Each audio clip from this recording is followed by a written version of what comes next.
Oi, gente, tudo bem com vocês? Aqui quem fala é a Ana. Então, estamos voltando aqui para continuar a leitura que nós iniciamos semana passada. Vocês lembram? Estávamos então no capítulo, na parte, na verdade, que José já tinha sido preso, estava lá na casa do capitão de guarda e também já havia conquistado aí a confiança dele. Então, lá no capítulo 40, José, ele interpreta o sonho aí dos servos do faraó. O faraó fica indignado com seus servos, manda eles para a cadeia, né? E um dia José percebe que eles não estão muito felizes, né? Eles estão tristes, na verdade, cabisbaixos. José, conversando com ele, eles falam que tiveram um sonho e eles não estão conseguindo entender. Então José pergunta para eles o sonho e José interpreta. Seria restituído para a casa de Faraó, para o serviço que ele já tinha, e ele fala, quando você voltar lá, quando você estiver bem lá na casa de Faraó, não esquece de mim. E o outro servo, ele fala o que vai acontecer, e esse servo, então, ele vai ser enforcado. Acontece exatamente dessa forma. Mas o servo, ele esquece de José. Então, passados 2 anos, Faraó tem um sonho. Só que Faraó, ele acorda perturbado. Por quê? Porque ele não entende esse sonho. Ele manda buscar os seus empregados, seus servos, né? Ele pede para chamar adivinhos, feiticeiros. Ninguém consegue interpretar esse sonho. E Faraó fica muito perturbado. Aí, lembra daquele servo? Ele falou assim, dos meus pecados lembro eu. Então ele fala para Faraó, o tempo que ele estava na prisão, 2 anos atrás, o sonho que ele tinha tido, e José havia então interpretado os sonhos, e havia acontecido exatamente como José havia interpretado. E ele fala para Faraó, se tem alguém que vai interpretar os seus sonhos, vai ser o hebreu. E aí Faraó manda buscar José. Quando José chega até a presença de Faraó, Faraó conta o sonho para ele. Então, José fala assim para ele, olha, se você sonhou 2 vezes, é porque há de acontecer. Esses 2 sonhos são a mesma coisa. Então, José vai e explica para ele, essas 7 vacas que você sonhou, essas 7 vacas gordas, são 7 anos. São 7 anos de fartura, são 7 anos que a terra vai produzir com abundância. Então José explica para ele o programa de armazenamento. E ele falou que as 7 vacas magras são 7 anos de fome. Então o faraó, que ele escolhesse um homem sábio e colocasse então esse programa de armazenamento para funcionar, para que eles não sofressem quando viesse aqueles 7 anos de fome. Isso tem muito a nos ensinar. Quando nós estamos passando também, as escrituras, elas nos ensinam muitas coisas do que nós devemos fazer. Então, elas sempre nos ensinam, na verdade, até isso. Então, tá passando por momentos bons, as chamadas vacas gordas, né, que a gente já ouve há muito tempo, esse dito popular, as vacas gordas, então reserva, separa, para que, quando vier as vacas magras, estejamos preparados. Então José vai e fala para Faraó, olha, chama um homem que seja prudente, chama um homem inteligente, chama um homem que faça colocar em prática isso. E aí Faraó fala para ele, se tem alguma pessoa capaz de colocar esse plano para funcionar, é você. Então ele tira o seu próprio anel, coloca no dedo de José e coloca José como governador de toda a terra. Ele fala assim, aqui a pessoa maior que você serei eu, não vai ter mais ninguém maior do que você nessa terra, somente eu.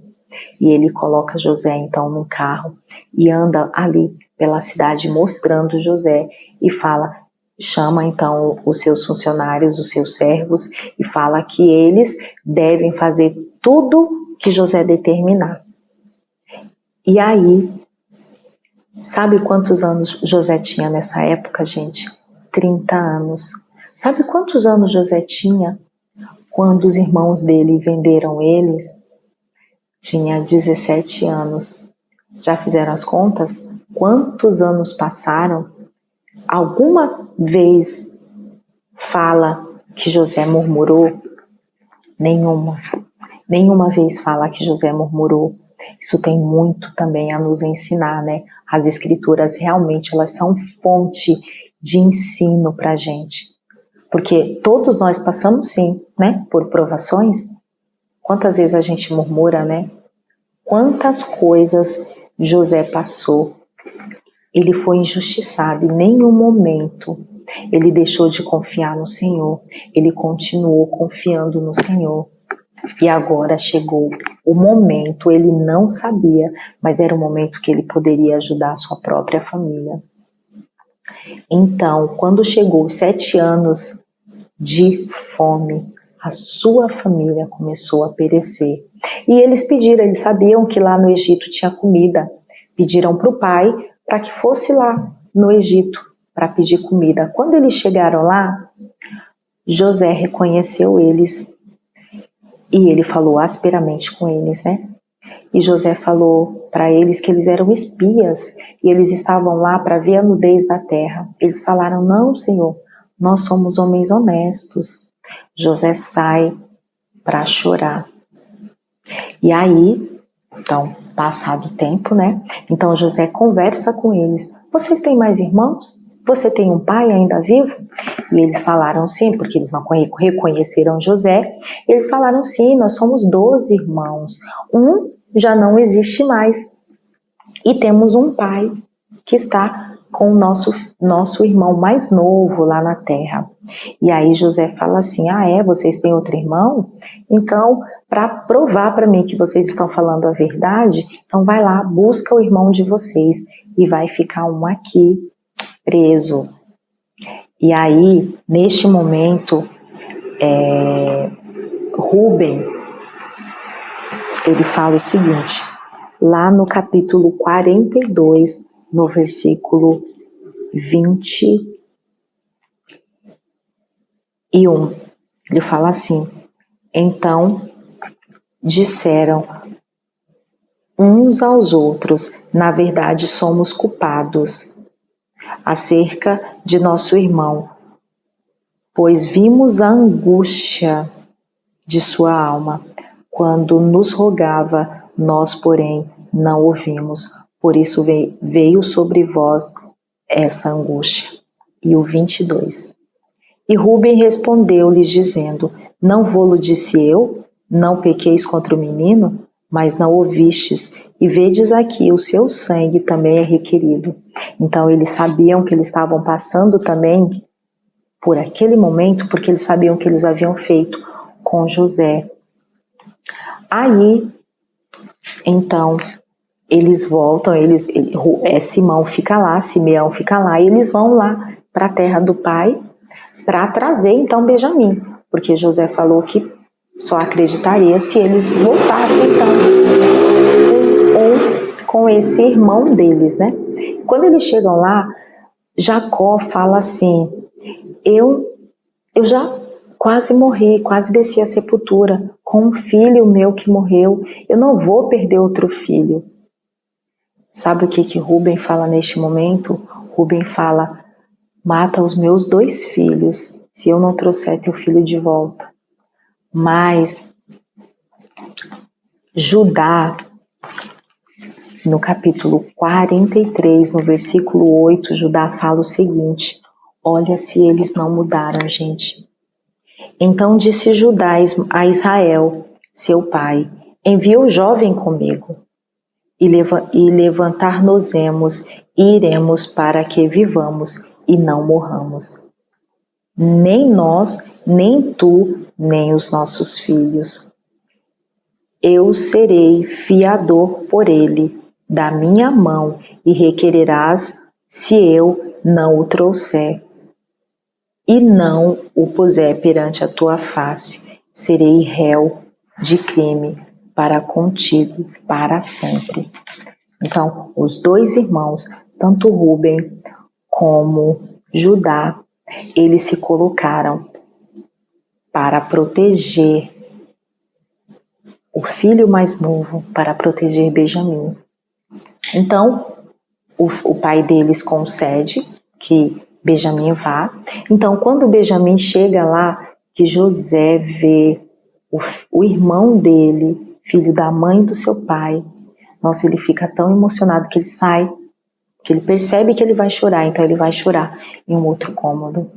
Então, passados algum tempo, eles ainda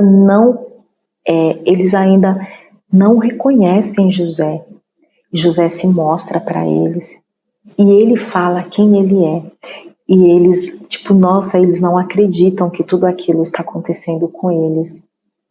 Olha o que o Senhor, ele é capaz de fazer. Então, gente, acontece que teve outras oportunidades onde o próprio José, ele testa os irmãos para saber até que ponto eles estão arrependidos pelo que aconteceu com José, né?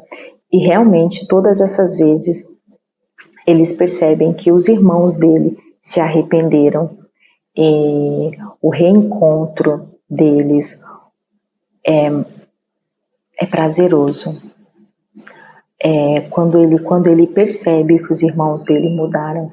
Então ele pede para que eles vão até lá e busquem o pai deles. E eles voltam. E eles falam que o filho deles, José, está vivo e é o governador de toda a terra. Quando Jacó volta, o reencontro desse pai e desse filho é emocionante.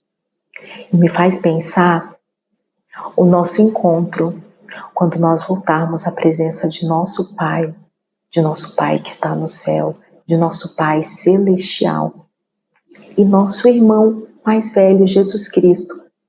Já imaginaram como será esse encontro? Eu fico pensando e eu fiquei refletindo esse encontro desse pai e esse filho.